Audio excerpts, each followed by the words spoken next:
일단 시작에 앞서 먼저 경고를 할게요. 이번 이야기는 동물 학대에 관련된 디테일한 묘사와 듣는 이에 따라 혐오감을 일으킬 수 있는 그로테스크한 묘사가 포함되어 있으니 민감하신 분들은 청취 또는 시청에 유의해 주시길 바랍니다. 다 나갔죠? 그럼 시작하겠습니다. 따개비. 시작하기에 앞서 이 이야기가 길어질 것에 대해 미리 미안하단 말을 전하며 너희들이 이 이야기를 믿건 안 믿건 상관없다는 것을 분명히 밝히고 싶어. 만약 혹시 믿지 못한다면 내가 해줄 수 있는 말은 나 역시 직접 경험하지 않았다면 믿지 못했을 거라는 것뿐이야. 이 일은 3년 전에 일어난 일이었어. 내가 원주민 공동체에 관한 대학원 연구를 하고 있었을 때였지. 나는 안엄랜드의 요릉부족 마을인 라민기닝의 배치 허가를 받았는데 이곳은 같이 거대한 늪, 순화에서 아르르프라 늪이라 부르는 곳과 맞닿아 있는 도시화가 거의 진행되지 않은 조그맣고 길쭉한 땅이었어. 이 늪은 아마도 호주에서 가장 험난한 곳 중 하나일 거야. 끊임없이 부패하는 숲이 끔찍한 악취가 나는 습지에 잠겨있는 걸 상상해봐. 거기에 악어들까지. 내가 머문 곳은 사실상 판잣집이나 다름없었고 늪 가장자리에 위치해 있었어. 엄밀히 말하면 마을 경계 내에 있진 않았고 실제로는 비포장도로를 따라 3km 정도 떨어진 곳에 있었지. 그곳은 버려진 시골 스타일의 집이었고 나 혼자 그곳을 독차지했어. 뒤쪽에는 거대한 검은 늪이 내려다보이는 베란다가 있었고 해질녘에 펼쳐지는 경치가 매우 인상적이었지. 양쪽은 유칼립투스 나무로 둘러싸여 있었고 난 그곳에 아는 사람이 아무도 없었고 솔직히 말해서 마을에서 떨어진 늪 가장자리의 빈터에 있는 낡고 녹슨 양철 헛간 같은 집안에서 태어나서 처음으로 진정한 혼자가 되는 것에 적응하려 노력했던 초반 몇 주간은 꽤 으스스했었지. 하지만 인간은 적응의 동물이라고 나는 곧 여가 시간을 집을 수리하고 집 앞에 씨앗을 뿌리고 작은 나무들을 자르는 데에 보내기 시작했어. 몇 시간 동안 고생해서 처음으로 작은 나무를 잘라 넘겼을 땐 얼마나 뿌듯했었는지. 마을에 가서 나무를 팔았을 때 거기 사람들에겐 실제보다 훨씬 적은 시간이 걸렸다고 이야기했지만 그들은 모두 고된 노동에 익숙했고 저녁을 먹으러 간 집에 텔레비전도 없는 걸 본 건 상당히 컬처 쇼크였어. 컴퓨터는 말할 것도 없고. 하지만 그곳의 사람들은 모두 가난이라고 부를 만한 환경에서 살고 있진 않았어. 어떤 곳은 전형적인 의미에서 다른 곳보다 더 부유하기도 했고. 그건 그렇고 아무튼 간에 외부 사회의 규범과 거리를 유지하려는 실질적인 노력이 있었어. 예를 들어 내가 거기 있는 동안 고도수의 술에 대한 금지령이 상당히 심각하게 시행되었고 그건 지금까지도 그래. 그 덕에 난 1년 동안 맨정신으로 살았어야 했지만 그럼에도 내 이야기를 들은 사람들은 내가 술이나 약에 취했던 거라고 생각하더라고. 처음 한 달 동안은 힘들긴 했지만 활력이 넘쳤고 덕분에 계속 나아갈 수 있었어. 앞서 말했듯이 고립된 환경에다 내가 평소에 좋아하지 않는 일, 그러니까 땅을 간다든가 나무를 벤다든가 하는 일에 시간을 보내야 해서 조금 힘들었지만 좋은 디톡스였고 오래지 않아 늪의 냄새도 덜해지기 시작했지. 처음에는 온갖 다양한 새들의 소리와 근처의 야행성 동물들 때문에 밤에 통 잠을 이루지 못했지만 시간이 지나면서 새와 파충류의 소리를 구별하는 법을 배우고 그 소리에서 미안을 찾게 되었어. 집 근처에서 2번이나 악어의 굉음을 들을 만큼 운이 좋았었지. 정말 자연인 체험이 따로 없었고 2달째가 되자 아주 익숙해져서 숲속에서 혼자 오랜 시간을 보내는 것에 완전히 적응을 했었어. 그 일이 일어난 건 2달째 되던 어느 날이었어. 하지만 당시에는 별 생각하지 않았었지. 당시 난 아주 따뜻하고 상쾌한 오후에 뒤쪽 베란다에 앉아있다가 내 생각엔 아마 책을 읽고 있었던 것 같은데 그러다 이 이상한 정적을 눈치챘어. 잠시 귀를 기울여야 했지만 곧 나는 가벼운 산들바람 소리, 부드러운 물소리, 내 흔들 의자가 삐걱거리는 소리만 들리는 것을 확인할 수 있었지. 평소 사방에서 들려오던 새, 벌레, 개구리의 합창이 어느 순간 가라앉았던 거야. 이 갑작스러운 정적을 느끼는 순간 다른 어떤 것과도 비교할 수 없는 감각에 휩싸였어. 나는 실제로 몸을 떨었어. 마치 내 뼈가 순간적으로 얼어붙은 것 같다고 몸 안이 서늘한 느낌과 함께 이 따끔거리는 감각이 피부 전체에 걸쳐 느껴졌어. 매우 어지러웠고 토할 것만 같았지. 나는 일어섰어. 그리고 내가 일어나며 머리를 숙이는 순간 그 일이 일어났고 내가 본 것을 미처 이해하기도 전에 끝나버렸어. 당시 내가 그것을 어떻게 인식하였는지 설명하는 것은 불가능해. 내가 말할 수 있는 거라곤 근처에 있는 나무를 보았다는 것뿐이야. 길고 가느다란 흰색의 창 모양의 두어 그루의 큰 나무 뒤로 약간 떨어진 곳에 서 있던 이 나무는 다른 많은 나무들과는 다르게 가지가 떨어지고 줄기만 우뚝 서 있었어. 그리고 내가 본 것은 이 나무가 마치 무슨 발작을 일으키는 것처럼 빠르게 움찔거리다가 꿈틀거리며 제자리를 찾아간 후 움직임이 멎는 장면이었어. 근처에 있던 다른 나무들은 그러지 않았어. 나는 내 눈을 의심했고 어지러움도 잊은 채 오랫동안 그 나무를 응시했어. 막 엄청나게 두렵다 뭐 그런 건 아니었지만 그렇다고 불안하지 않은 것도 아니었지. 내가 본 게 무엇이었는지 그것이 두통의 부작용이었는지는 알 수 없었어. 나무는 아무 일도 없었다는 듯이 가만히 서 있었고 나는 새소리가 다시 들리고 내 몸에 온기가 돌아온 것을 알아챘어. 그리고 오랫동안 그 일에 대한 걸 잊고 있었지. 그러다 난 그 지역의 학교 선생님과 친해져서 평일에 3일을 교육센터에서 아이들과 이야기하며 보냈기 때문에 낮에 집에서 보내는 시간이 줄어들게 되었어. 노을이 늪지대를 비출 때면 베란다에 앉아 조용히 담배를 피우거나 밤이 될 때까지 책을 읽곤 했었지. 여름이 뭐라고 불러야 할지 모르겠지만 아무튼 다음 계절로 바뀌면서 벌레가 늘어나는 것을 발견했어. 그 지역에서는 계절의 변화가 그다지 뚜렷하지 않았고 그래서 연중 내내 습한 기후였지. 나는 벌레를 그닥 신경 쓰는 편은 아니었지만 그 긴 다리를 가지고 날아다니는 각다기 놈들은 모두가 소름 끼쳤었어. 그 지역에선 각다기를 데디 롱레그라고 불렀지. 베란다에 앉아 처음으로 녀석들의 군집을 봤던 때가 기억나.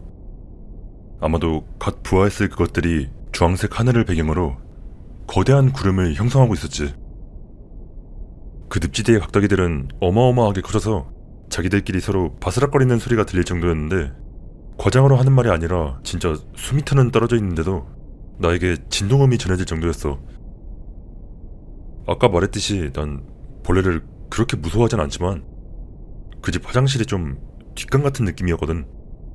한밤중에 거기 오줌을 누러 갔다가 그 비좁은 공간에서 불빛 주변을 날아다니던 갈매기만한 각다기들이 이따금씩 날개와 부딪히며 그 길고 끔찍한 다리로 내 몸을 더듬을 때면 신경이 곤두서지 않을 수가 없었어.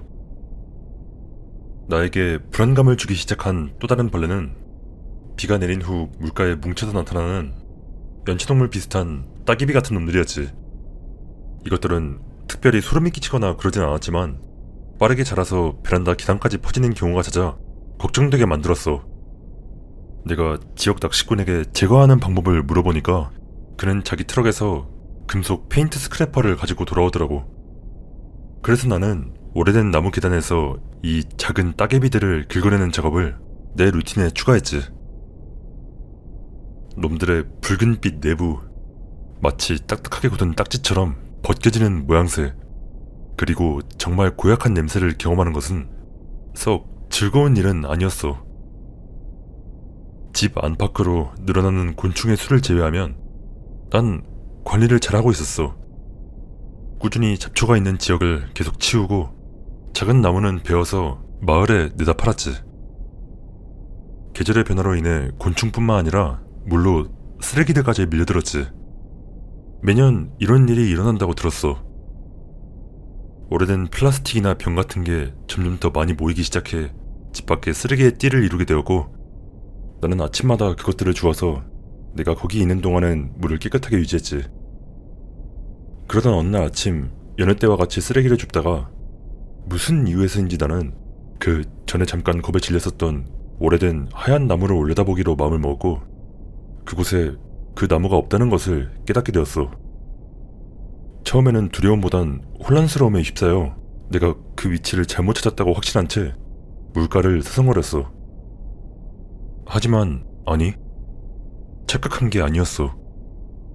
그 지역의 모든 것은 내가 수많은 저녁 시간을 보내며 보아왔던 그대로인 게 분명했어. 그 나무가 있었던, 이제는 비어버린 땅 한 군데만 빼고 말이야. 그날 그거에 대해서 생각할 시간은 없었지만 낮에 아이들을 가르치며 시간을 보낼수록 집에 돌아가는 것이 점점 더 두려워졌어. 심지어 그날 밤 마을에서 사귄 친구 몇 명을 집에 초대하려 했지만 걔네들은 주말에 만나는 것을 고집했지. 그래서 결국 그날 밤 나는 차를 몰고 혼자 집에 가게 되었고, 도착했을 때엔 완전히 어둠이 내린 후였어. 올빼미와 늪에 서식하는 새들의 울음소리는 나에게 큰 위안이 되지 않았지. 난 어떻게 해도 그 떨고 있는 나무의 이미지를 떨쳐낼 수가 없었어. 그것을 두려워할 이유도 그것이 무엇을 의미하는지도 몰랐지만 마치 현실 세계에서 일어난 끔찍한 버그처럼 그 이미지는 아무리 주의를 돌리려고 해도 나를 괴롭혔어. 특히 창밖에서 들려오는 그 느리고 길게 이어지는 삐걱거림과 갈라지는 소리를 들으며 어둠 속에서 뜬 눈으로 누워있던 그날 밤은 결코 잊지 못할 거야. 전에도 들어본 적이 있었고 숲이 만들어내는 수많은 소리 중 하나였지만 그날 밤 그 소리는 내 지친 신경의 지키기였어. 오랫동안 거기에 누워 그 소리를 듣고 있자니 마치 낡은 나무 기둥이 창문에서 몇 센치 떨어진 곳에서 흔들리는 것 같이 들렸지. 나는 너무 겁이 나 창밖을 내다볼 수 없어서 바닥에 들이운 달 그림자를 살펴보았지만 바람에 흔들리는 나뭇가지를 비롯해 움직이는 것들이 너무 많아서 아무것도 알아볼 수 없었어.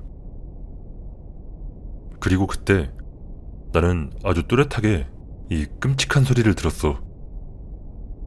톡, 톡, 톡. 유리에 대고 나는 소리. 잘못 들은 것도 아니었고 부인할 수도 없었어. 아주 선명하게 내 머리 바로 위 유리를 무언가가 두드리는 소리가 났던 거야. 창문 근처에는 나무나 덤벼 같은 그런 소리를 낼 수 있는 그 어떤 것도 자라있지 않았어. 나는 필사적으로 억지스러운 이유를 생각해내려고 했었지. 아마 홈통이 헐거워져서 바람에 유리를 두드리는 소리일 거야. 아니면 저 각다기 중 하나가 유리에 부딪히는 소리일지도 모르지. 하지만 차마 볼 용기가 나지 않았고 난 그곳에 뻣뻣하게 누워 잠든 척을 했어. 그렇게 소음이 사라질 때까지 약 20분 동안 기다렸어. 용기를 내어 바깥을 살펴보기까지는 시간이 좀 걸렸지만 당연하게도 밖에는 아무것도 없었지. 덕분에 그것이 실제로는 평범한 일이고 사소한 일이었다고 스스로를 쉽게 설득하고 잠에 들 수 있었어. 다음 날은 해가 유난히 강했어. 평소의 날씨에 비해 공기 중에 짙고 뚜렷한 열기가 느껴지는 그런 날씨였지. 몇 번이고 떠올리곤 했었던 그날의 기억도 열기에 절여져 있었어.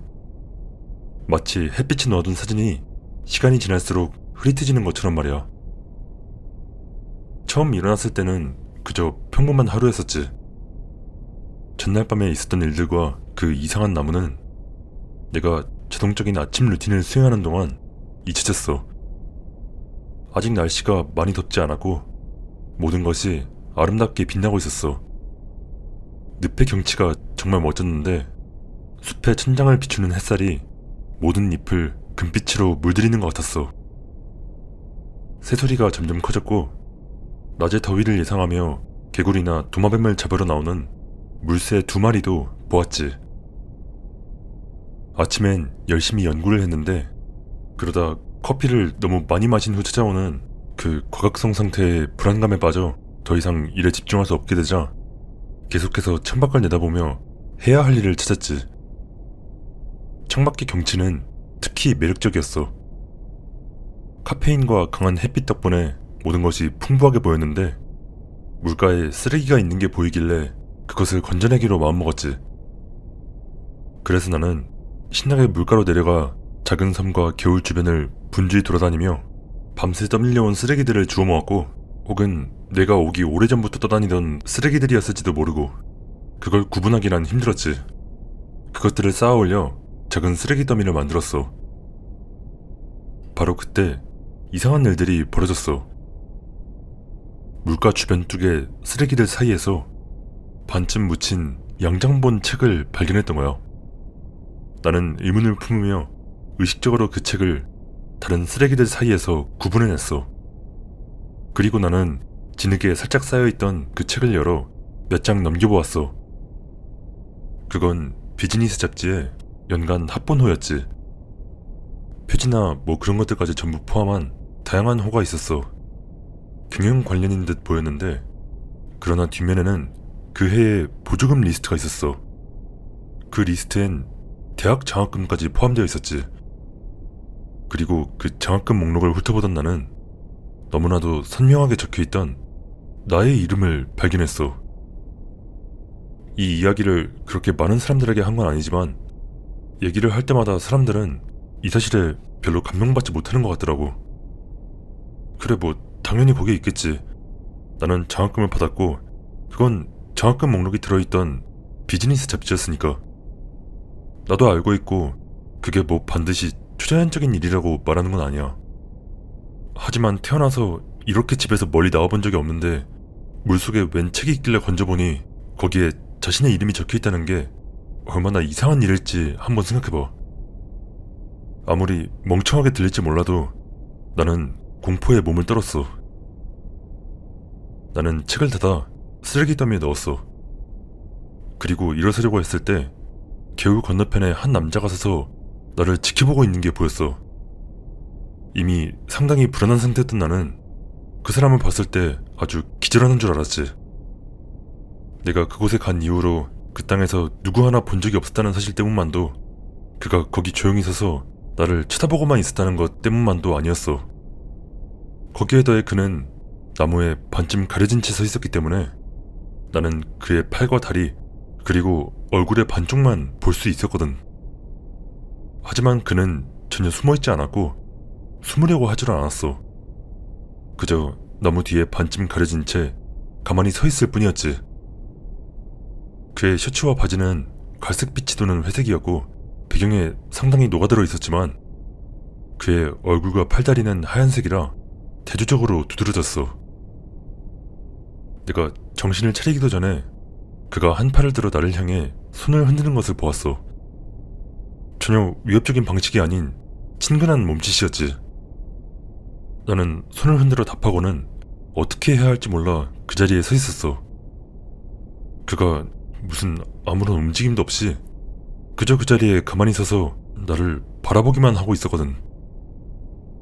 저 사람에겐 죽어도 다가가고 싶지 않아서 나는 집 안으로 들어가겠다는 뭐 그런 의미를 담아 두루뭉술하게 내 집을 가리켰어. 그는 손을 흔들었지만 여전히 움직이지 않았지. 그래서 나는 조심스럽게 일정한 속도를 유지하려고 애쓰며 집으로 향했어. 너무 빨리 걸어서 내가 얼마나 당황했는지 드러내고 싶지 않았거든. 그러다 한번 용기를 내어 어깨 너머를 돌아봤고 뒤돌아 숲으로 향하고 있는 그의 다리를 볼 수 있었어. 그래서 약간 안도한 마음으로 집으로 돌아가 문을 잠갔어. 창문도 걸어 잠그고 싶었지만 집안의 열기는 창문을 열어둔 상태로도 이미 충분히 뜨거웠어. 벽에 벽지 풀이 보이는 게 마치 벽이 땀을 흘리고 있는 것 같았지. 각각의 사건들이 이제 나를 무겁게 짓눌렀어. 이전엔 이런 이상한 사건들이 내 경험을 압도하지 못했지만 이제 나는 뛰는 심장을 주체할 수도, 그 빌어먹을 나무 뒤에 서있던 그 빌어먹을 남자 생각에 겁먹는 것도 멈출 수가 없었어. 어찌저찌 아주 간신히 마음을 진정시킨 후 난 마을로 향하는 것이 최선이라고 결정했어. 그곳의 안전을 확신할 수가 없어 노트북과 이런저런 것들을 가져가기로 마음먹었고, 그래서 테이블에 앉아 아침 식사 그릇을 빤히 바라보며 곰곰이 생각하고 있는데, 그러던 중 내 오른쪽에서 빛이 번쩍이는 것을 느꼈어. 돌아보니 세상에 바로 거기에는 얼굴이 있었어. 나는 큰 소리로 욕을 하며 일어섰어. 심정이 잔뜩 곤두섰지. 그러자 얼굴이 뒤로 젖혀지고 두 팔이 올라가는 것이 보였어. 그 남자였어. 그의 셔츠와 하얀 피부 덕에 늪에서 만났던 그 소름 끼치는 놈이라는 걸 즉시 알아차릴 수 있었어. 그가 미안, 놀래킬 생각은 없었어 같은 말을 하는 게 들렸고, 이 집에 사람이 있는 줄 몰랐다고, 늪에서 나를 보고 낯선 사람이 있는 거에 호기심이 생겼다고 말하는 게 들렸어. 그는 들어가도 되겠냐고 물었어. 어쩔 수 없이 난 알겠다고 하고 현관문을 열어주었지. 그는 잠시 문 앞에 서 있다가 미소를 지으며 악수를 청하고 감사 인사와 만나서 반갑다는 등의 말을 한 후 집 안으로 들어왔어. 가까이서 보니 그 남자는 꽤 나이 들어 보였어. 그는 햇볕이 그을렸지만 분명히 백인이었고, 피부는 여기저기 갈라지고 주름져 보였어. 그의 얼굴은 특별히 이상하진 않았지만 어딘가 으스스한 느낌이었는데 설명하기 어렵네. 그리고 그렇게 큰 차이는 아니었지만 그의 얼굴, 특히 표정은 왠지 모르겠지만 다른 부분보다 어려 보였어. 아마도 도희와 그날의 사건 때문에 멍했던 거일 거라 생각하지만 그의 얼굴이 약간 이상했던 것은 줄곧 기억에 남았지. 좀 어색했어.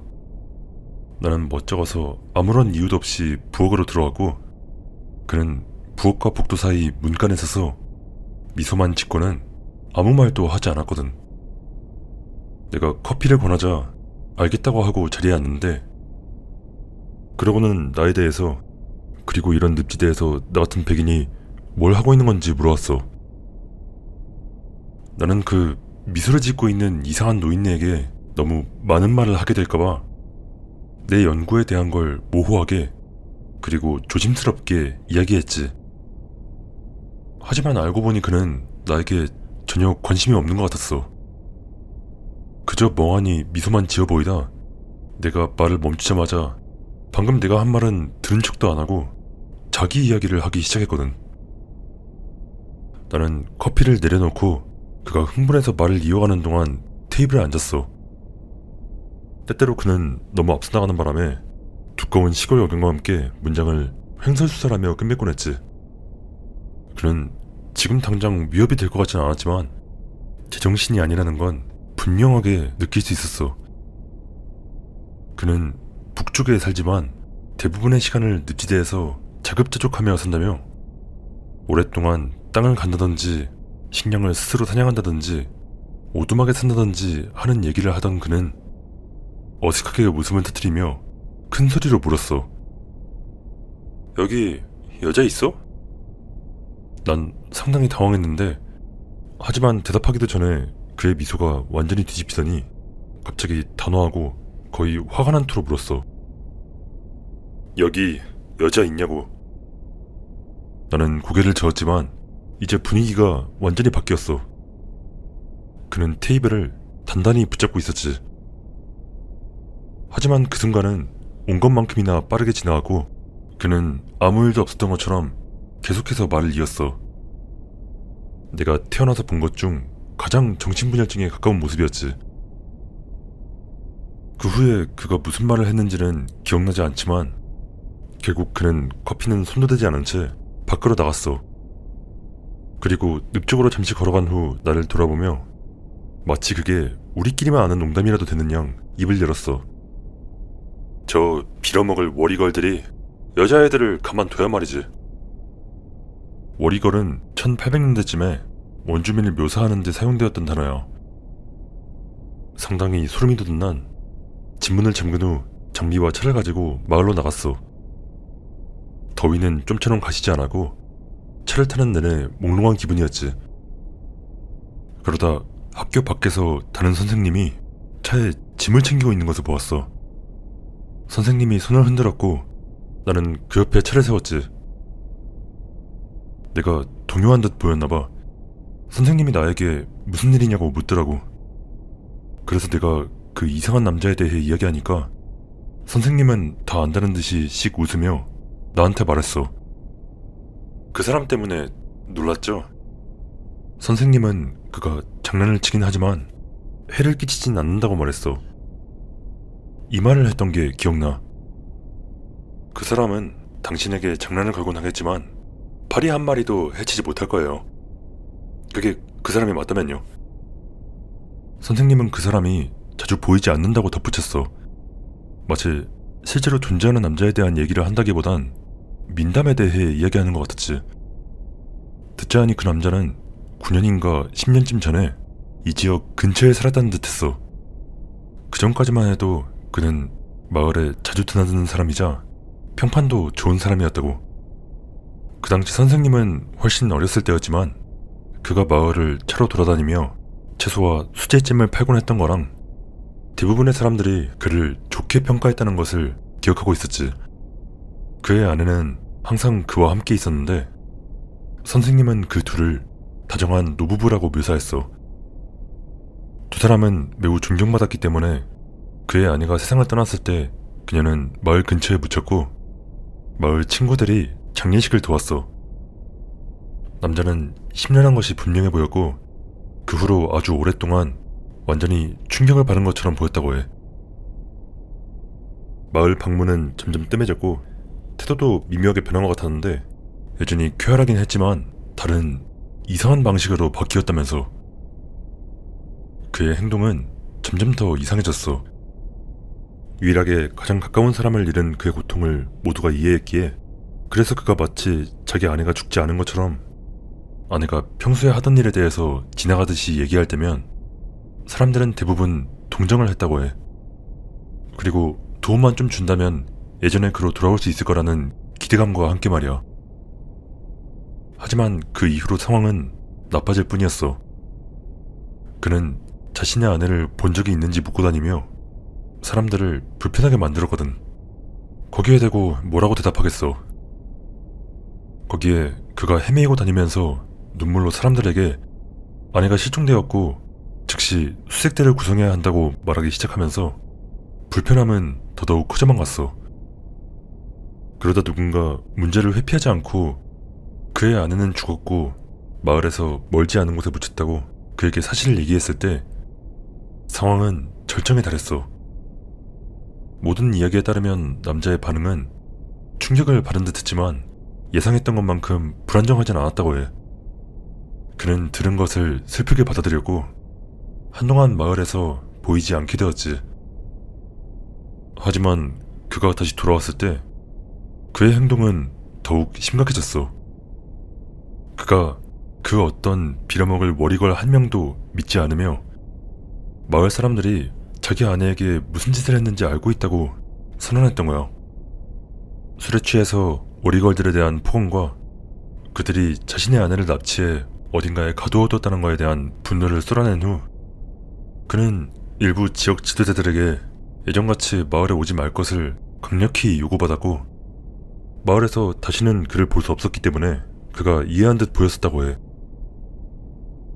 북부의 몇몇 술집에서 그가 만취가 된 채 목격되었다는 소문이 퍼졌는데 그는 들어주는 사람이라면 아무나 붙잡고는 자기 아내가 죽음에 이르게 될 때까지 괴롭히고 장난을 쳐 미치게 만든 늪지대 워리걸들에 대해 이야기했고 자기가 아내의 말을 믿었을 때는 이미 늦어버린 후였다며 자신은 이제 어떤 부족이 아내를 데려가 늪 어딘가에 가두고 있다는 걸 확신한다고 이야기했다고 해. 또한 그가 집과 차를 잃었다는 사실도 알려졌지만 여전히 가끔 늪 외곽에서 사냥을 하는 모습이 목격되었지. 그러다 결국 그는 그 어떤 술집에도 다니지 않게 되었고 세월이 흐르면서 반쯤 신화적인 인물, 늪지대의 미친 노인으로 사라지게 되었어. 하지만 그 남자는 실존했어. 때때로 마을의 사냥꾼 무리가 그를 보았고 심지어 그가 만나는 모든 워리걸들에 대한 완전한 적대심에도 불구하고 그와 거래까지 했었지. 그래서 여기까지가 선생님이 내게 들려준 이야기였어. 그러면서 자신은 그 남자의 행복했던 시절에 대한 기억만 있고 그 이후로 그를 본 적이 없기 때문에 이 모든 것을 확인할 수는 없다고 강조했었지.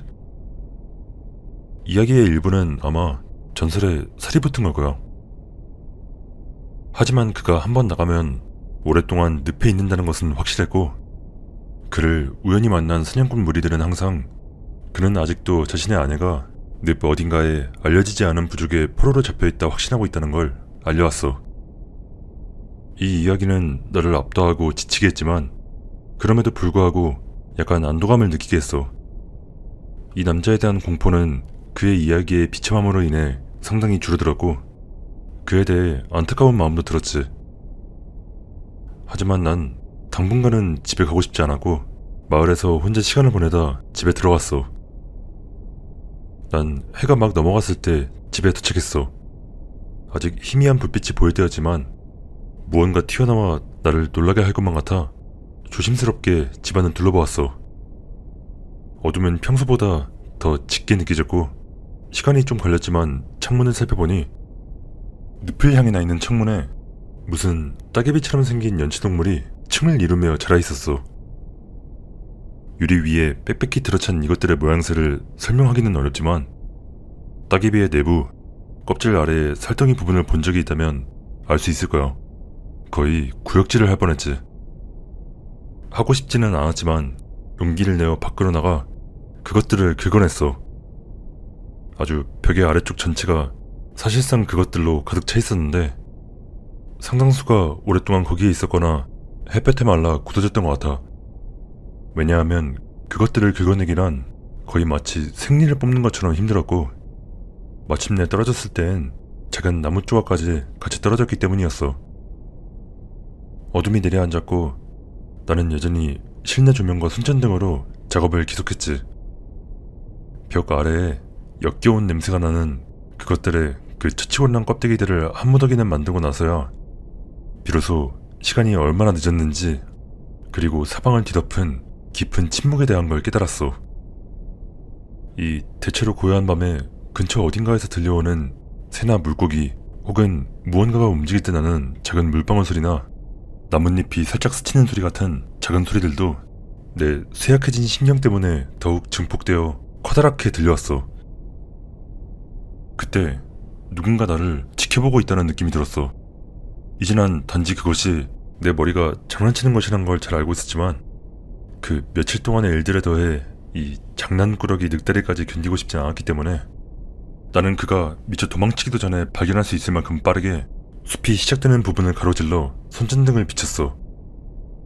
하지만 아무것도 없었고 그래서 난 둑을 따라 천천히 불빛으로 훑으며 움직임이 있진 않는지 주의 깊게 살폈어. 들리는 모든 소리가 그가 나한테 장난치는 소리처럼 들렸고 그때마다 난 약간씩 흠칫거렸어. 그때 내 손이 조금 안정되었을 때 나는 그것을 보았어. 죽은 덩굴의 뭉치. 아니면 아마 나무였을까? 아무튼 그것이 크고 오래된 침엽수의 밑동을 반쯤 휘감은 채 축 늘어져 있었어. 왠지 모르겠지만 나는 그것에 시선을 빼앗겼고 뭔가 분명한 위화감이 느껴졌어. 난 오랜 기간 동안 이 늪지대의 풍경을 보았었는데 저 하얀 덩어리를 본 적이 있었나? 그때 그것은 한 번의 공포스러운 동작으로 뒤로 물러나더니 나무 뒤로 사라졌어. 잠시 동안 나는 아무것도 할 수 없었어. 나무가 삐걱거리고 갈라지는 소리가 시끄럽게 터져나오자 두려움에 마비되었고 무언가 큰 것이 덤불 사이로 움직이고 있다는 것을 알 수 있었지. 나는 지체하지 않고 집 안으로 달려들어가고 그 후로 내가 올빼미 소리나 집이 삐걱대는 소리가 들릴 때마다 겁에 질려 잠 못 이루는 밤을 보냈다는 건 쉽게 상상할 수 있을 거야. 게다가 그 개같은 따개비의 냄새가 집에 스며들었어. 마치 유황 같은 그 냄새 하나만으로도 잠을 이루지 못하기엔 충분했는데 거기에 내 방에서 나는 두드리는 소리가 내가 편집증 환자 마냥 바닥에 웅크리고 있던 거실까지 울려 퍼졌어. 어떻게 된 건지 몰라도 각다기들이 들어온 것이고 가끔씩 한 마리가 근처에 내려앉으면 내가 으깨야 했어. 타닥거리는 소리가 들려서 위를 올려다보자 천장이 그 징그러운 놈들로 뒤덮여 있던 게 기억나.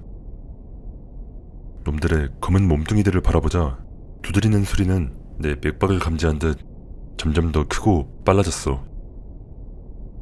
난 땀을 비오듯 흘리며 창문을 내다보기엔 겁에 질린 채로 열기와 벌레 그리고 두드리는 소리를 무시하려고 애썼지만 견디기 힘들어져서 텔레비전을 켰어.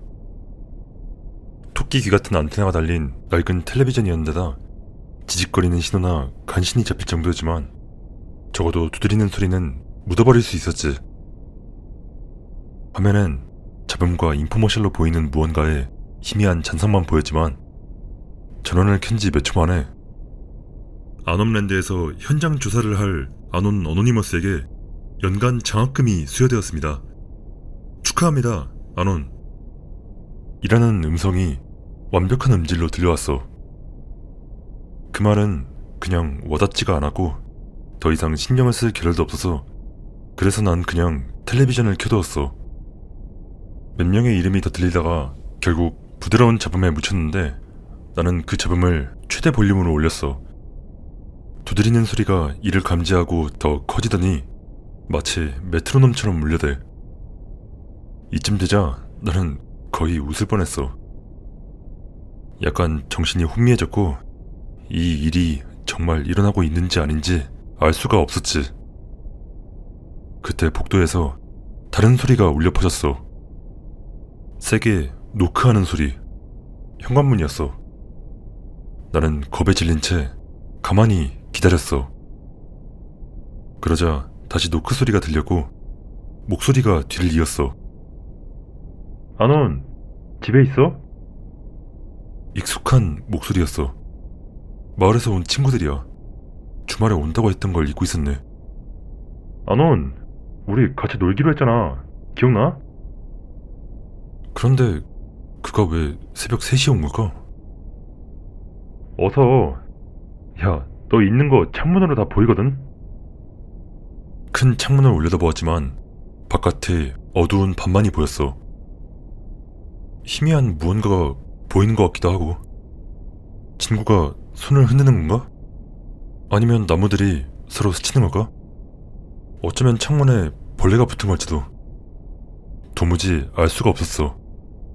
다른 사람을 들여보낸다는 생각이 내가 지금 어떤 상태인지, 벽과 천장에 얼마나 많은 벌레가 붙어있는지, 그리고 그 냄새가 얼마나 끔찍한지를 의식하게 만들었지. 나는 친구들에게 열어줄 테니까 잠깐만 기다리라고 말했어. 아무런 대답도 없었지. 복도를 지나가며 두드리는 소리가 더 이상 들리지 않는다는 걸 깨달았어. 실외등을 켰지만 문에 있는 얼룩덜룩한 유리창으론 아무것도 볼 수 없었고 나는 손잡이를 잡고 큰 현관문을 열어젖힌 다음 텅 빈 데크와 황량한 앞마당을 내다보았어. 나는 그가 밖에 있는지 소리쳐 불렀어. 그러자 내 뒤에서 대답하는 목소리가 들려왔어. 다른 문이야, 아논. 이게 무슨... 난 분명히 그가 앞에서 부르는 걸 들었던 것 같은데. 하지만 지금 이 순간 내 감각으로는 확신할 수 없어. 그래서 그냥 게으름뱅이처럼 굴지 말고 앞으로 돌아오라고 소리쳤지. 내가 열린 문 앞에 서 있자 긴 침묵이 이어져. 그리곤 어서 아논, 게으름뱅이처럼 굴지 말고 돌아와서 문 열어줘. 이 시점에서 난 간신히 깨어있는 상태였고 복도를 따라 다시 걸어가는데 내 발걸음도 거의 느껴지지 않았어. 내가 집에서 따개비를 긁어냈던 쪽에 가까워지자 악취가 점점 심해졌고 나는 뒷문으로 다가가 창문을 통해 누가 있는지 확인했어. 잠시 동안은 아무것도 보이지 않았어. 사방엔 텅 빈 늪뿐이었지. 그러다 문 옆을 보니 오늘날까지도 너무나도 끔찍해 생각조차 하기 싫은 얼굴이 나를 바라보고 있었어. 내가 유일하게 비교할 수 있는 건 이 사진 뿐이었어. 난 비명을 지르며 뒤로 넘어졌고 그 얼굴은 빠르게 달아났지. 충격 때문에 어지럽고 토할 것 같았어. 온몸을 감싸는 악취가 내 남은 온전한 정신을 모두 앗아갔어. 난 창문을 막고 문을 잠그고 밤새도록 버텨야 한다는 것을 알고 있었어. 정신을 차렸을 때 나는 벽을 붙잡고 무언가의 지지에 일어나야 했어. 두 다리로 일어서고 난 후에도 부엌 바닥에 냄비들이 떨어지는 소리가 선명하게 들려왔을 때 난 마치 배멀미라도 한 듯 다리를 떨어댔어. 뒤를 돌면서 나는 앞문을 활짝 열어둔 채였다는 걸 깨달았지. 공기 중에 묵직한 열기가 땀구멍까지 스며드는 듯했고 나는 뒷문 옆 구석에 기대어 있었어. 온 몸을 타고 흐르는 오한이 뚜렷하게 느껴졌지. 소리를 내고 싶어도 낼 수 없었어. 나는 몸을 움직이지 않게 만드는 데 온 힘을 다하고 있었고 청각이 아주 예리해져 있었어. 아마 아드레날린 때문이었겠지. 그리고 또다시 흩어진 식기들이 부딪히는 소리, 그 뒤를 잇는 막힌 목구멍으로 천천히 숨을 들이쉬는 것 같은 소리.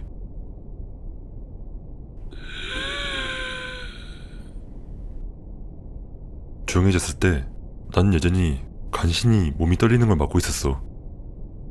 내 머리는 부엌에서 나는 소리 외엔 아무것도 처리하지 못했고 손바닥으로 문 손잡이의 서늘한 감촉이 느껴졌지만 삐걱거리는 소리가 날까봐 감히 돌리지도 못했어.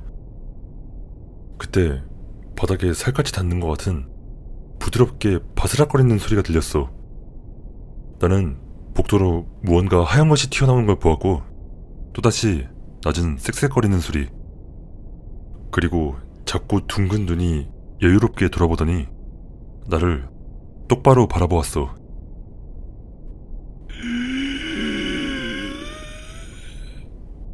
나는 문을 박차고 나갔어.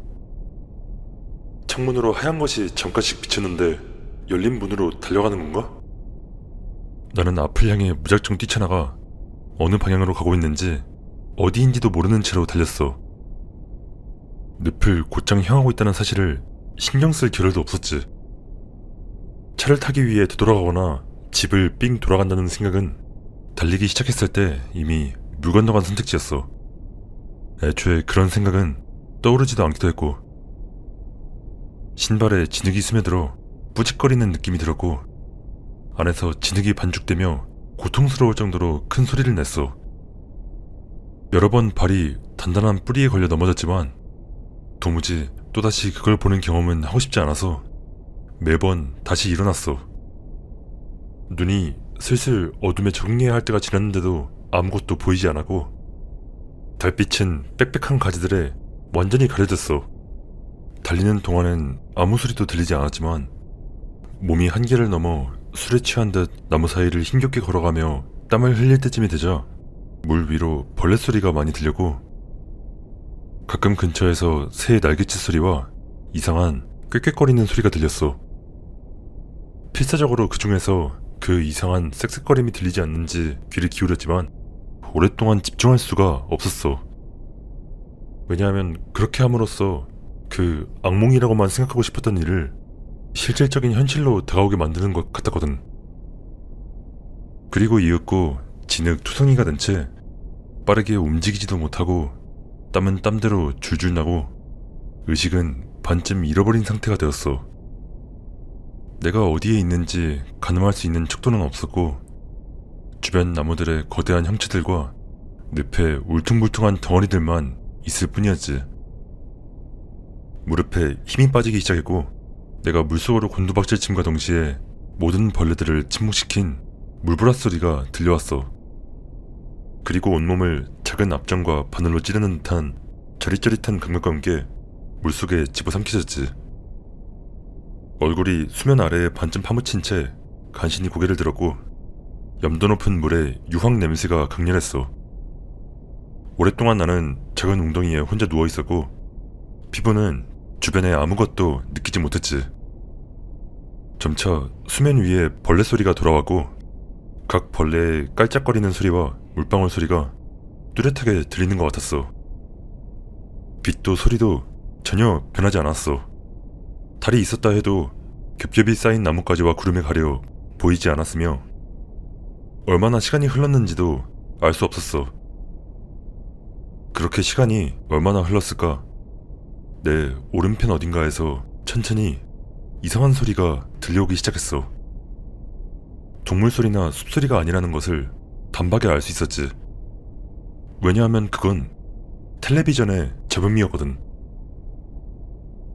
벌레들은 고요해졌고 물소리와 나무 꼭대기의 소리마저도 이 짙은 백색 소음이 퍼져나가며 가까워지자 잦아드는 듯 했어.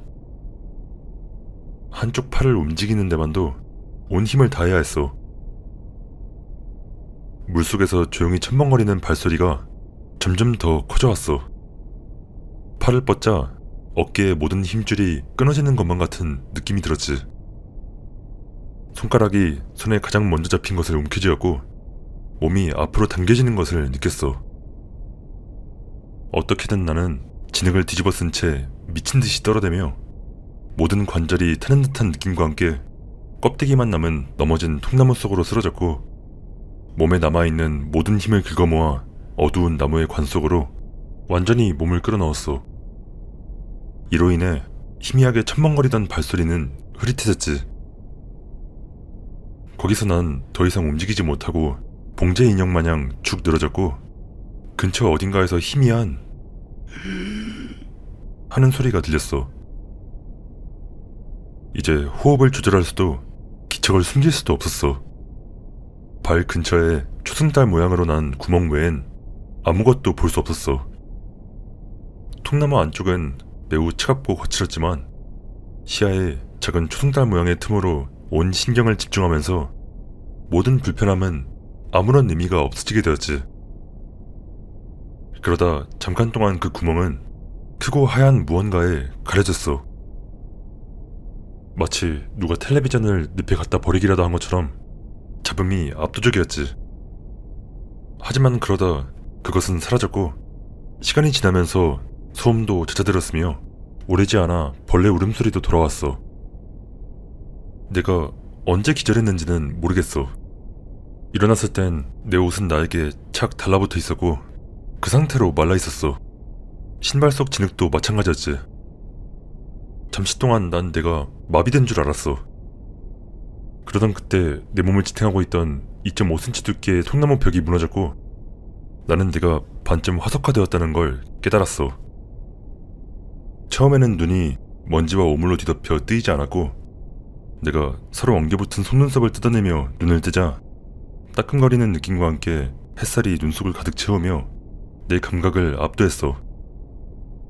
내가 깨어있다는 것을 그리고 내가 어디에 있는지 깨닫는 데까진 시간이 좀 걸렸어. 통나무 내부의 삭은 냄새와 내 아래에서 무언가 움직이는 감각 그리고 머리카락 사이로 천천히 휘감기는 젖은 무언가가 정신이 번쩍 들게 만들었지. 두피를 가로지르는 벌레의 느낌, 머리카락 뿌리에서부터 말리는 그 느낌은 내가 내 머리카락을 전부 뽑아버리고 싶게 만들어야지만 더 이상 그럴 생각도 들지 않았어. 나는 그저 그 껍데기만 남은 통나무에서 벗어나 집으로 돌아가고 싶었을 뿐이었거든. 당장 여기서 짐 싸서 나가가지고 돌아오지 말아야 한다는 것을 알고 있었어. 이 일에서 회복할 수 있을 리가 없었어. 하지만 난 이미 제대로 길을 잃었고 더운 날씨에 목과 입까지 바싹 말라있던 상태였지. 내 망막은 열과 수면 부족으로 너덜너덜하게 타들어갔어. 내가 무릎을 굽히고 통나무 아래에서 나와 몸을 일으켰을 때 겨드랑이 아래에 뭔가 이질감이 느껴졌어. 겨드랑이의 감각이 완전히 사라졌던 거야. 어젯밤에 들어갔던 그 얕은 웅덩이로 빠져나오면서 머리카락에서 거미와 벌레를 털어내며 나는 스스로를 살펴보았어. 진액을 긁어내고 보니 팔에는 많은 상처가 나 있었지. 그리고 그때 난 팔을 들어올려고 이번엔 침착할 수가 없었어. 내 겨드랑이에 난 구멍이 크고 딱딱한 따개비 뭉치로 가득 차 있는 걸 본 나는 계속해서 큰 소리로 비명을 지르고 또 지르고 또 질렀어. 얼마나 많이 소리를 질렀는지 목이 바싹 말라 쌕쌕거리던 난 물속에 무릎을 꿇고 주저앉았어.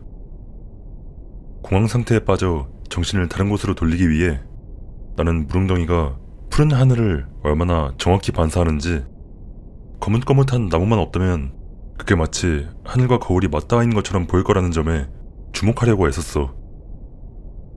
하지만 내 몸에 움푹 들어간 곳에 수천 개의 작은 껍데기들이 뭉쳐서 팔과 갈비뼈 아래를 따라 작은 섬같이 줄지어 붙어있는 느낌은 쉽게 떨쳐낼 수 있는 게 아니었지.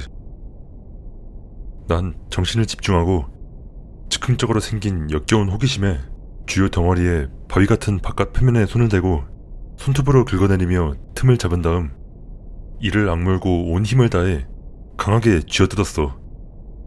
큰 으스러지는 소리가 났고 번기가 치는 듯한 옆구리의 고통에 나는 다시 한번 비틀거렸지.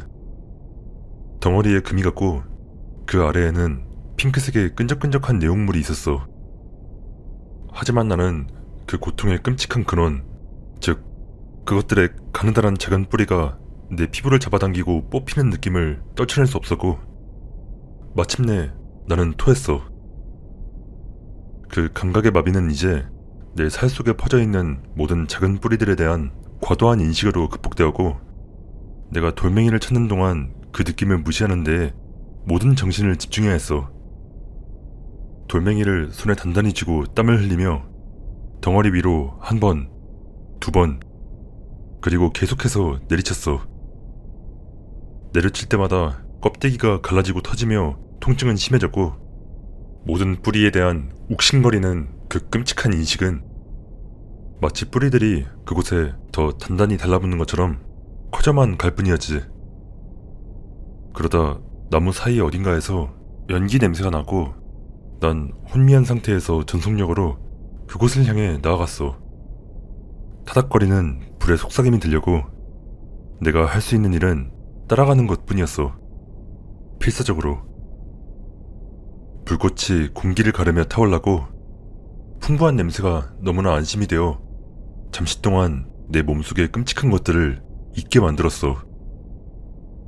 나는 침엽수 사이에서 비틀거리며 나와 작은 기관지로 들어갔어. 그곳은 물이 빠진 늪지대처럼 보였지. 거기엔 몇 개의 작은 나무줄기로 급조한 것 같은 조그맣고 조잡한 목조 오두막이 있었고 불과 몇 미터 떨어진 곳엔 오두막은 아랑곳하지 않고 나뭇가지와 잎사귀 더미에서 아무런 보호막도 없이 불길이 타오르고 있었어.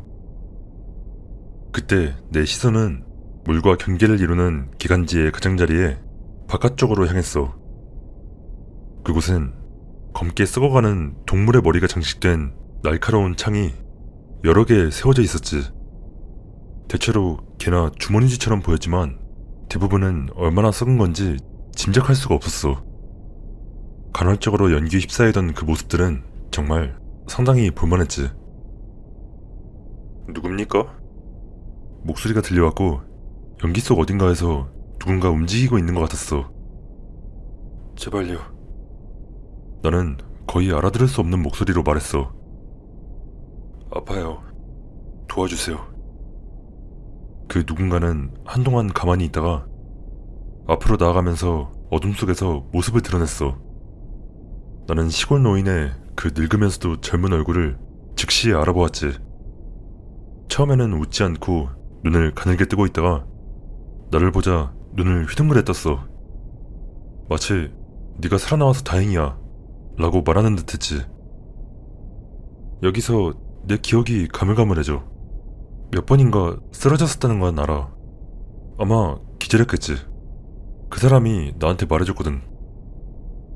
하지만 오늘날까지도 내가 어떻게 그의 오두막에 들어갔는진 기억이 나지 않아.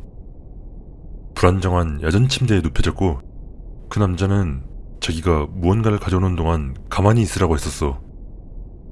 다음 순간 기억나는 건 그의 마르고 노쇠한 손가락이 내 입에 무언가를 밀어넣는 거였어. 알약이었지.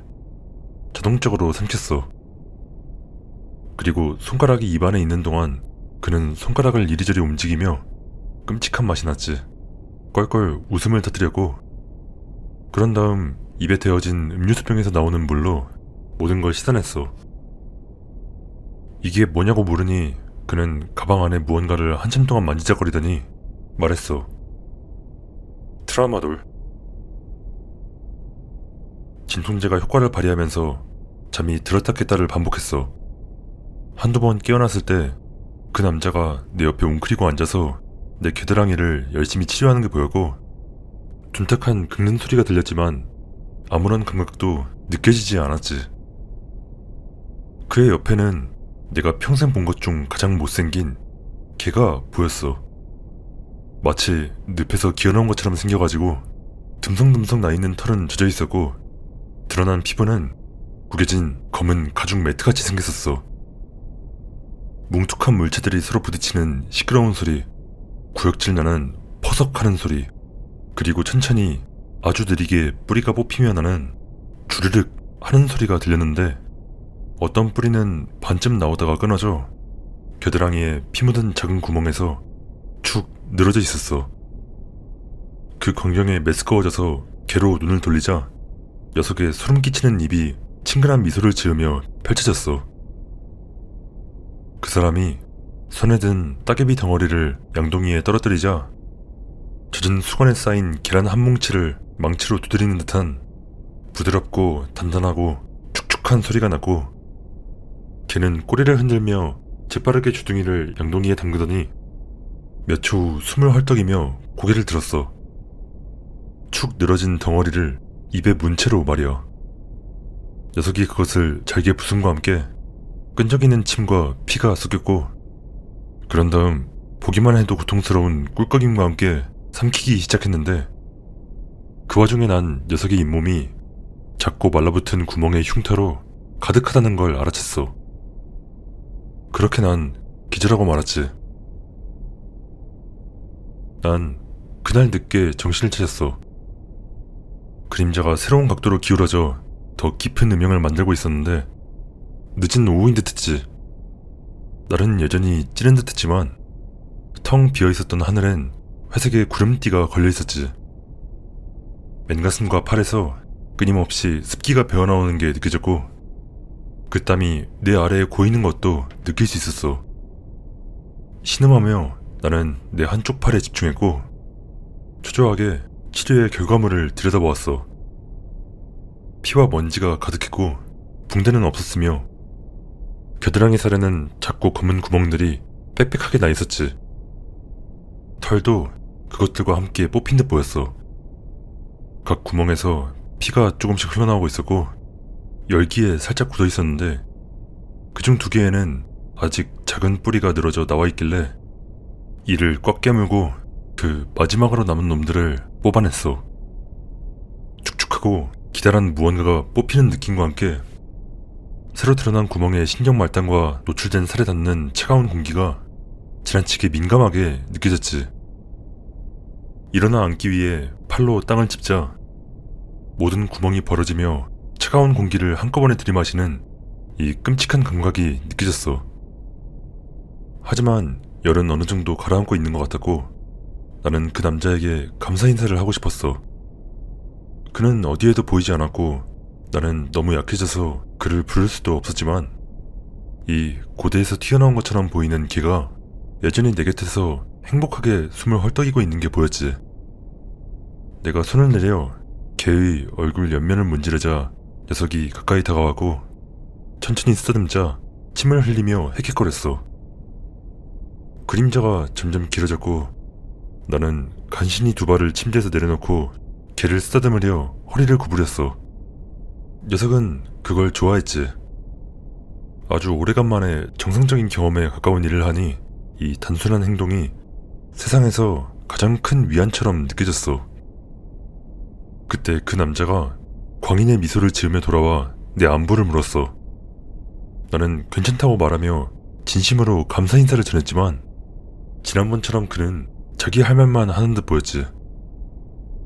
그는 마치 내 입을 다물게 하려는 듯 악취가 나는 고깃덩어리가 담긴 접시를 불쑥 내밀었어. 나는 그때나 지금이나 채식주의자이지만 그 썩은 고기는 아마도 내 인생 최고의 식사 중 하나로 항상 내 기억 속에 남을 거야.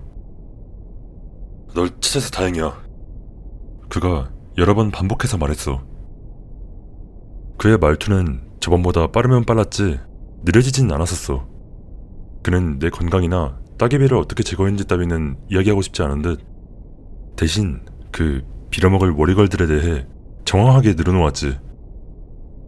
하지만 그가 말을 이어가면서 따개비를 워리걸 현상의 연장선, 그러니까 그들이 사용하는 전략이나 공격의 한 형태로 여기는 것이 분명해졌어.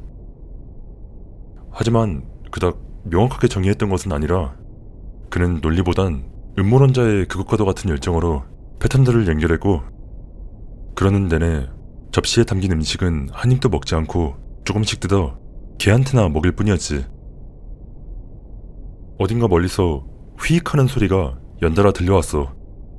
지친 신경이 곤두서서 나는 소리가 들린 쪽으로 머리를 내밀었지만 노인은 그저 말을 계속할 뿐이었고 나는 하늘이 빠르게 흐려지고 있는 것을 목격했어. 그들이 점점 더 까다로워지고 있다. 노인이 말했어. 하지만 끝도 가까워지고 있다고 덧붙이면서. 나는 마을까지 얼마나 걸리는지 물었지만 그는 내 말을 듣지도 신경 쓰지도 않고 이제 거의 다 왔다고 말하며 단호한 눈빛으로 쳐다보았어. 그러곤 눈을 번쩍이며 그녀의 사진을 찾았다고 말했지. 그는 가방에서 진흙투성이가 된 책 2개를 꺼내 능숙하게 넘기더니 나에게 자신이 보여주고 싶은 페이지를 펼쳐 보였어. 나는 그것들을 살펴보았지. 하나는 오래된 그림인지 사진인지 알아보기 어려웠고 다른 하나는 몇 년 전에 발간된 여성 주간지였어.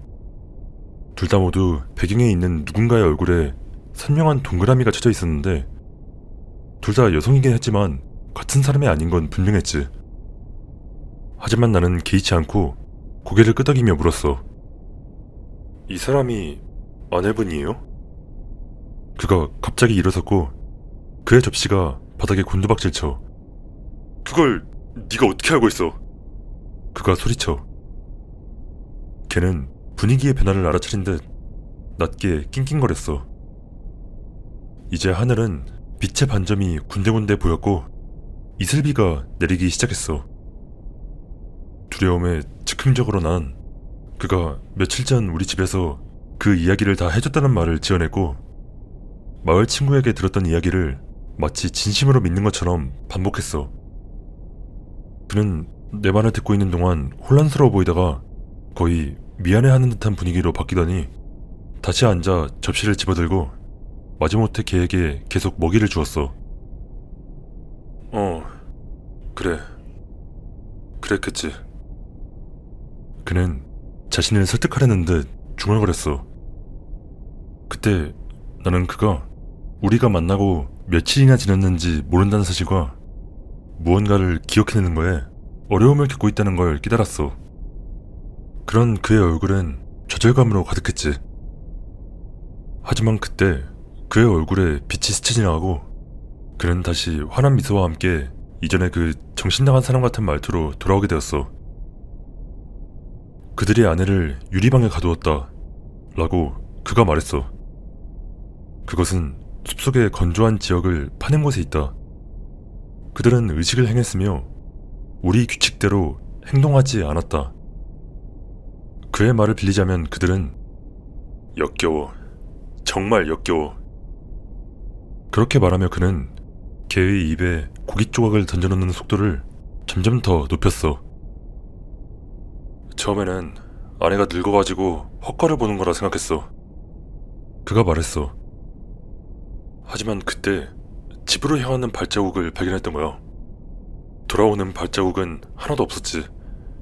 바로 그때 나는 놈들이 아내를 잡으러 온다는 걸 알았어. 그리고 이제 나를 원하고 있는 거야. 놈들은 나를 끌어내려고 해. 이 사진들로 유혹하면서. 그는 잡지를 다 보여주었고 그 잡지의 거의 모든 페이지에는 동그라미 쳐진 여자의 얼굴이 보였어. 그는 끊임없이 그들이 얼마나 역겨운지 그녀를 되찾는 유일한 방법은 아무리 오래 걸리더라도 그들의 장난에 응해주는 거라고 말해댔어. 하지만 그는 계속해서 놈들을 얼마나 역겹게 느끼는지에 대한 이야기로 돌아왔어. 빗방울이 점점 굵어지며 오두막 지붕의 넓은 틈으로 물방울이 떨어졌고, 그것이 그를 역겨움에 대해 이야기하는 악순환의 구렁텅이로 점점 더 깊게 밀어넣는 듯 보였지. 일단 한번 말을 시작하면 그는 그걸 떨쳐낼 수 없는 것 같았고, 마치 역겨운 감정을 억누를 수 없는 것처럼 보였어. 그러다가 갑자기 그는 개의 주둥이를 강하게 쥐고는 잡아당겨 나를 향해 녀석의 머리를 들이댔어. 이거 보여? 빗소리를 압도하듯 그가 소리질렀고 낑낑거리는 개를 앞으로 들이밀었어. 놈들이 뭘 하는지? 개가 몸을 비틀어 벗어나려고 시도하는 걸 무시한 채 억지로 그는 개의 입술을 잡아당겨 구멍난 잇몸을 가리켰어. 보이지? 그가 그 어느 때보다 더 흥분한 채 소리쳤어. 이제 천장에서 들어오는 빗물이 상당히 강하게 튀고 있어. 그의 눈은 분노에 물들어 있었어. 개가 울부짖으며 그의 손에 피가 날 정도로 발톱을 박아넣는 것을 알아차리지 못하는 것 같았지. 그는 개의 윗입술과 아랫입술을 세게 잡고 개의 울음소리를 묻으려는 듯 점점 더 크게 소리쳤어. 놈들이 뭘 하는지 보여? 그가 주둥이의 위아래를 잡고 넓게 벌리며 말했어. 안 돼. 나는 작은 뿌득 소리가 나는 걸 듣고 힘없이 중얼거렸어. 개는 고통에 차 길게 울부짖으며 주인을 멈추게 만들기 위해 그의 소나기에서 더 빠르고 강하게 몸부림쳤어. 하지만 그는 더 세게 당길 뿐이었지. 얼마나 역겨운지. 내가 힘없이 팔을 들어 항의하려는 순간 개의 입가에 피가 한 줄기 흐르는 게 보였어. 입 끝이 점점 더 찢어지고 갈라지자 개의 크고 촉촉한 눈은 고통으로 가득 찼어. 개는 이제 미쳐가며 살려달라고 울부짖고 계속해서 주인을 공격했어. 하지만 그는 개를 땅에서 들어올리더니 분노에 휩싸인 표정으로 턱을 천천히 계속해서 벌렸고, 그러다 갑자기 턱이 부러지면서 완전히 벌어지며 피투성이의 목구멍이 드러났어. 거기선 기괴하고 꾸르륵거리는 신음이 새어나왔지.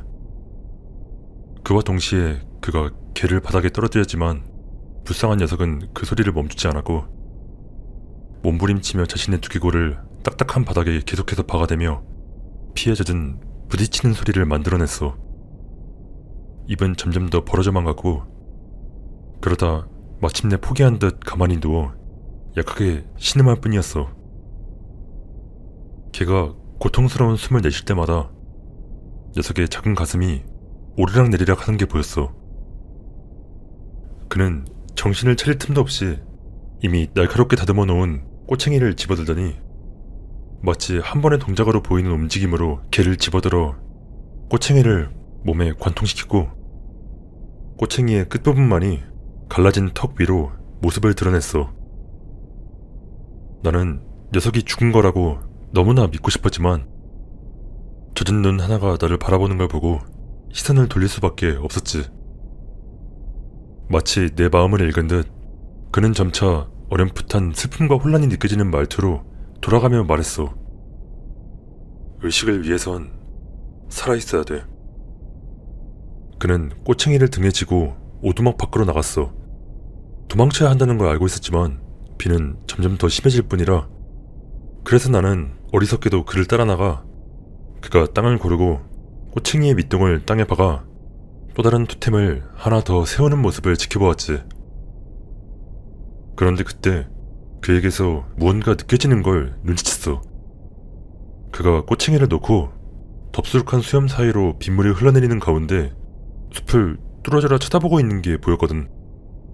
나는 그의 시선을 따라 침엽수 줄기에 스며든 안개의 벽을 지나 간신히 그것을 발견했어. 거대하고 오래된 침엽수가 가운데에서부터 휘어져 살짝 흔들리며 움직이다 제자리로 거의 튕겨져 돌아오다시피 하며 허공에 물을 흩뿌리는 모습을. 그러다 숲의 지붕에서 거대한 나무들이 무언가 그것들을 밀어내기라도 하는 양 움직이는 게 보였어. 우리가 방금 꽂아놓은 꼬챙이 아래에 서자 숲에서 우레와도 같은 소리가 울려 퍼졌어. 천둥은 아니었어. 더 높은 소리. 마치 철판끼리 마찰하는 것 같은 소리에 이어서 쿵 하는 엄청난 소리와 함께 진동이 내 다리를 타고 올라왔어. 그리고 나는 퍼붓는 빗소리 속에서 둔탁한 TV 잡음 소리가 들려오는 걸 느꼈고 오두막으로 뒷걸음질치기 시작했어. 노인은 진흙탕과 빗속에 서서 내가 들을 수 없는 무언가를 소리쳤고 그때 또다시 귀청이 터질 듯한 우레소리가 들리더니 어두운 형체가 나무 꼭대기를 스쳐 지나가는 게 보였어. 어느새 벽까지 다가온 노인은 무언가를 집어들었어. 소총이었지. 찰칵 소리가 들렸고 그 즉시 그가 총을 발사했어. 덤벼! 그가 소리쳤어. 덤벼 이 개새끼들아. 총성이 또 울렸고 또다시 한 발 더 울렸어. 지천을 뒤흔드는 우레소리가 점점 더 자주 울렸고 나무들은 그 뒤에 무언가 거대한 것에 의해 휘어지고 밀려났어. 그리고 노인은 빗속에서 놈들에게 모습을 드러내라고 소리치고 있었어. 내 아는 어디에 있어? 그가 외쳤어. 붉게 물든 얼굴은 젖어 있었고 그가 외칠 때마다 흉진 입에선 침이 흘러나왔으며 사방으로 총알을 흩뿌려대고 있었어. 나는 그의 뒤에서 거품이 있는 진흙에 미끄러지며 오두막의 문가를 향해 다가갔고 그러는 내내 침엽수들 사이에 있는 저 거대한 것들에 대한 일종의 끔찍한 경이로움에 사로잡혀 시선은 숲의 경계에 고정한 채였지. 그의 비명 속에서 나는 눈물 섞인 떨림을 느낄 수 있었어. 그러던 그때 나는 보았어. 아주 잠깐이었지만 나무 뒤로 움직이는 이 거대한 검은 형체를 말이야. 그런 다음 그 형체에서 길고 나무처럼 생긴 사지가 뻗어나와 앞으로 흔들리며 마치 더듬이처럼 허공을 휘젓는 것을. 잡음과 유황의 냄새는 그 어느 때보다 더 강렬했고 공기에는 전기가 흐르는 듯했어. 그때 두 놈이 더 나오더니 꼿꼿이 선 채 오두막을 향해 지축을 흔드는 발걸음을 성큼성큼 내딛었어. 그중 한 놈이 아마 머리라고 생각되는 혹을 나에게 획 돌렸고 난 한 쌍의 하얀 눈을 보았어. 견딜 수가 없어서 나는 뒤돌아 도망쳤어. 그러다가 빗속에서 넘어져 갈비뼈가 부러졌고 몸을 일으켜 최대한 빨리 절뚝거리며 도망쳤지만 퍼붓는 빗속에선 거의 아무것도 보이지 않았지. 멀리선 총알이 발사되는 소리가 그 거대한 놈들이 만들어내는 우레와 같은 마찰음이랑 부딪히는 게 들려왔어. 그리고 그 모든 소리 위로 한 남자의 목청이 터질 듯한 거친 목소리도 들려왔지. 얼마나 오래 달렸는지 모르겠지만 만나는 개울마다 얼굴부터 처박히고 보이는 가시덤불마다 찔려가며 달렸어. 빗속에서 풍경은 완전히 바뀌어 늪이 작은 폭포를 이루며 넘쳐 흐르고 바람에 오래된 나무들이 초조하게 흔들렸어. 혼란스러움에 압도되었고 빽빽한 덤불을 헤치며 나아가던 도중 멀지 않은 곳에서 누군가 부르는 소리가 들려왔어. 그건 내 이름이었어. 친구들의 목소리가 부르는 내 이름이었어. 당할까 보냐 하고 생각하며 난 뒤돌아 반대 방향으로 달려갔는데 그때 발이 쓰러진 나뭇가지에 걸려버렸어. 난 필사적으로 나뭇가지를 잡아당겼고 목소리는 점점 더 가까워졌지. 그러다 마침내 나뭇가지가 부러졌고 나는 앞으로 달려갔어. 바로 그 빌어먹을 괴물의 품속으로.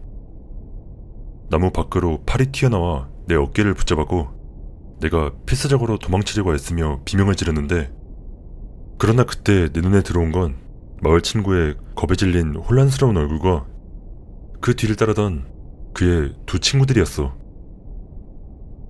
나머지는 간략하게 말할게. 두말할 것도 없이 나는 그 집으로 돌아가길 거부했고 그래서 친구들의 차를 타고 그들의 집으로 갔어. 친구들은 내가 저체온증을 겪고 있다고 생각하며 갈아입을 옷 같은 걸 주거나 했었지. 나는 내 사정을 전부 말할 수 없었거나 혹은 말하고 싶지 않았던 것 같아. 오늘날까지도 여전히 그닥 말하고 싶지 않아.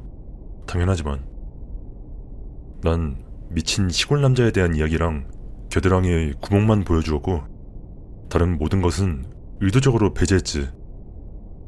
불이 환하게 켜진 따뜻한 방의 안락함으로 돌아와 바깥에서 창문을 흔들어대는 저 폭풍이 마치 다른 나라 일처럼 느껴지는 그곳에서 나는 더 이상 내 경험을 믿지 못하고 일종의 깨어있는 자각몽 상태에 빠져서 완전히 의식적이고 이성적인 상태는 아니었지만 그럼에도 불구하고 내 경험이 얼마나 말도 안 되는 건지 알고 있었지.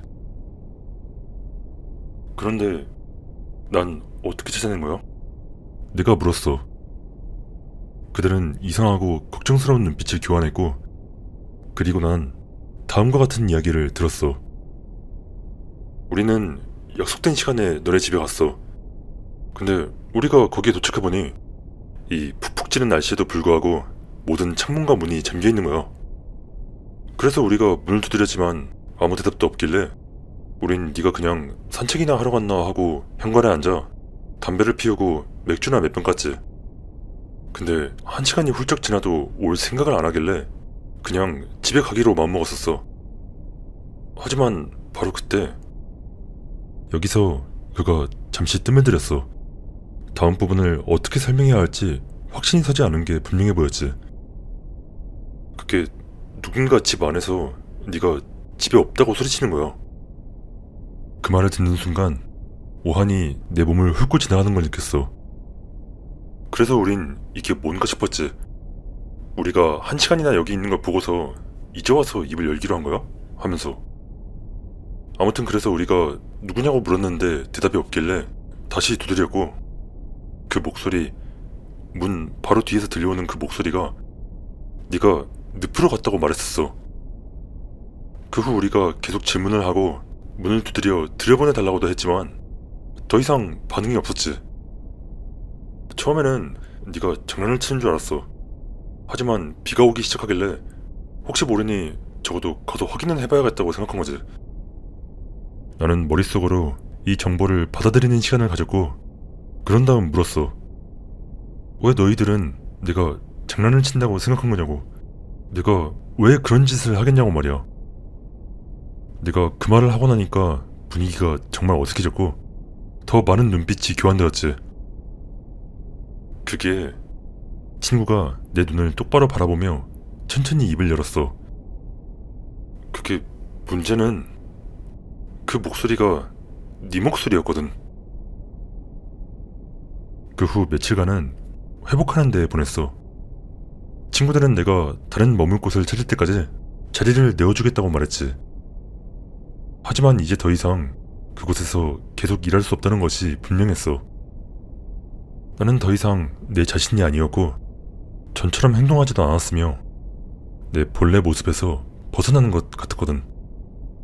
그리고 내가 미쳐버렸다는 것이 마을에선 정설로 받아들여지고 있었다는 걸 알고 있었기도 했고 거리에서 사람들의 시선을 받았지만 난 그들을 탓하지 않았어.